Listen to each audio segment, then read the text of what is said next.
morning, everyone. Welcome to the second ADH conference. My name is Alan Guerra. I'm a nurse practitioner with Gastro of Ocean County, and I'm joined today with my colleague.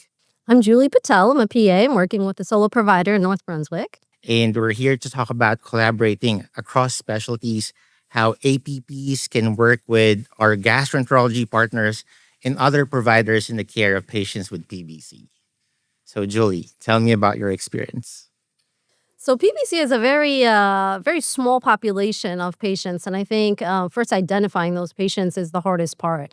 And I feel like just that careful evaluation of patients and actually being able to diagnose them, and then to be able to follow them and treat them, I think is one of the hardest things with this population. You work with solo practice? I do. Oh, okay. Yes. Well, I work with 7 physicians. So, if you have one task, there's like 7 ways to do it. So, the most important thing is communicating with your, providers, with your collaborating physicians, and know their approach on PVCs. We follow guidelines, we follow evidence based practice, but most importantly, we have to communicate with our, doctors on how they manage their own patients. Absolutely, because I can understand how it can be different amongst providers and treatment. So I can understand that. So, do you guys do like gastromed to like communicate and epic to, uh, I guess, document your notes?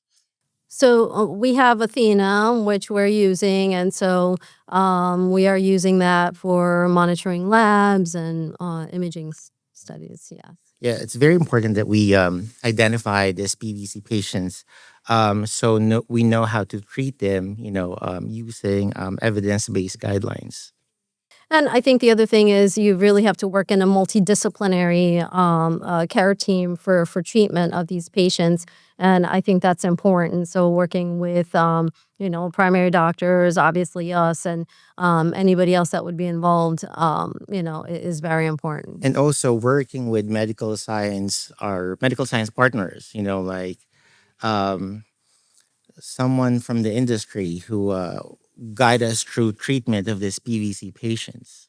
hmm And I think the other thing is being able to clearly communicate with patients what is our end goal so they understand treatment and what is it that we're looking for, and whether we're starting medications, what is it that we feel comfortable that the medication is working. So I think that clear communication with patients and other providers is always very important. And sometimes we need to address the social economics of our patients. We have to work closely with social workers and, case management, team to better facilitate, the acquisition of like medications, facilitate diagnostic studies, or even labs. In some cases, some patients need like assistance with transportation, going to their doctors, going to their office visits, and things like that. Right. And I think being the best advocate for your patient is the most important. And as you know, getting medications approved and all that is not an easy feat. So really to be able to do that, I think is very important, Right, right. especially in It's very this. important that we work closely with our medical assistants, our practice managers, our office managers, everybody who's like, part of the ADH system. Like, we have to work together so we can help these PVC patients. Absolutely. And just have a clear communication to really ensure a seamless patient experience. Now, do you work with gastroenterologists or just hepatologists?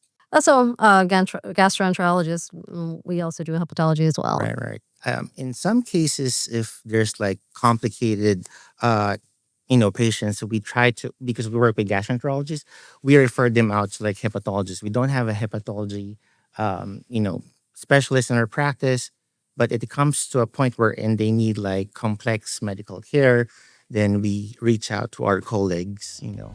Absolutely. And I think that's fair to do as well, just because I have so much more of that experience with hepatology specifically. And so again, because this is a very small niche population, I think that's important to do. Yep. Well, thank you for having us today. Um, we'll see you next year in our third ADH conference.